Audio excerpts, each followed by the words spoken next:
Long ball number 2 here for Monday.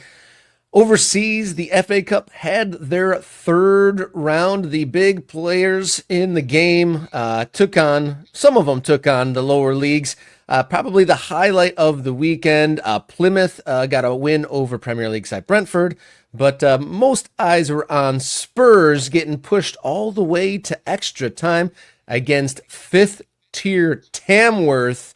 And that was just an entertaining game. The stadium that they played in was a fun little, quintessential standard for a lower league team. And in the olden days, when there was replays, Tamworth would have done enough to then go to London and play in that giant Tottenham Hotspur stadium. But Look, they end up falling in. They had some chances to win it, but Spurs ended up scoring in late and extra time.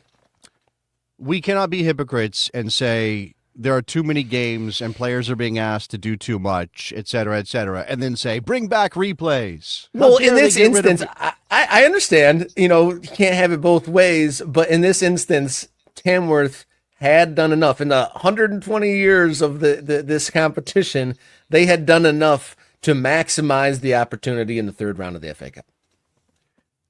Right. I mean, again, the times have changed. Things are different. I mean, I'm saying I would love the romance. Scrap League Cup and give FA Cup replays. I would love the romance of Tamworth going to Tottenham Hotspur Stadium to take them on. That would be incredible. And again, let's in a perfect world that happens. It's disappointing that Tamworth was not able to find a way to get a goal in that game and make it even tougher. But I enjoyed watching some of it. I mean, the little stands, the local ads, Snow Dome in the background, which I've looked it up, is what it sounds like. It's an indoor skiing facility. So if you're in Tamworth, you can go take the family for some fun at Snow Dome.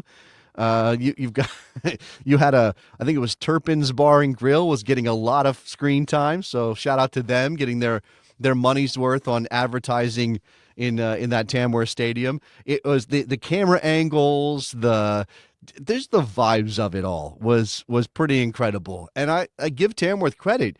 At points, I didn't get the chance to watch the whole game, Robert, but at points, it wasn't like they were just putting 10 men behind the ball, sitting there waiting for Tottenham to break them down. They were pressing. They were pushing up the field. You said there were some chances. There were some opportunities that Tamworth, these are semi-pro guys. They're part-timers, right? Plumbers are taking on who'd you say got turned around? Star got turned around.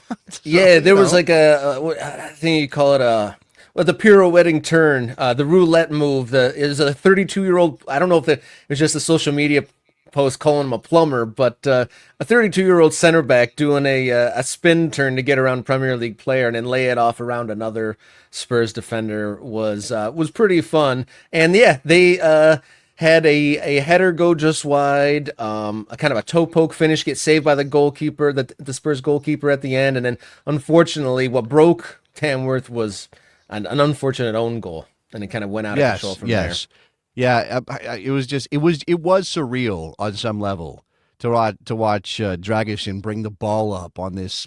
Is that artificial? Was it an artificial surface? I didn't hear the commentator specifically state it, but it definitely looked like it looked like a new surface too. It didn't look worn out or messed up or anything. No, it looked nice, but it definitely looked artificial. But here it is from the Guardian. I mentioned that Tamworth is one of those teams, and this is the romance of the FA Cup that's got a bunch of part timers. So you had the goalkeeper for Tamworth is a building supervisor. Building surveyor. He's a surveyor. Okay, makes sense. Dan Creaney, a builder and bricklayer. Tom McGlinchey, a PhD student and lecturer at Nottingham Trent University. Nathan Chikuna, a provider of after-school clubs and part-time rapper. Part-time rapper? That's what it says. I mean, ooh, that's fun. We're gonna have to check in on Nathan Chikuna. We're gonna check in on his He's probably got a SoundCloud or something. He's got bars. Does he got bars for Tamworth? That'd be great. I mean, again, the fact that that Spurs were celebrating finding a way to win this game in extra time with Dejan Kulusevski scoring a goal to put it away. That is surreal.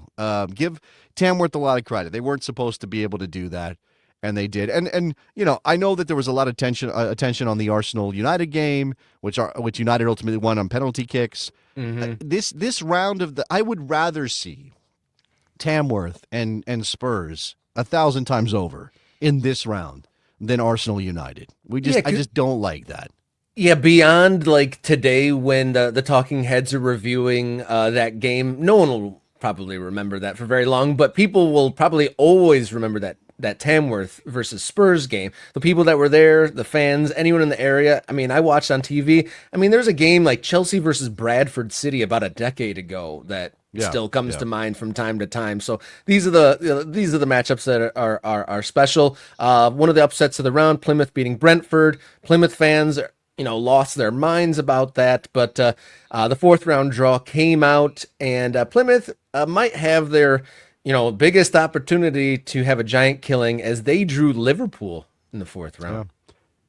Yeah, I mean, call me when the fourth round happens, and then I'll look up and I'll check the FA Cup's fixture list and go, oh, okay, great. I'm going to watch some of these games.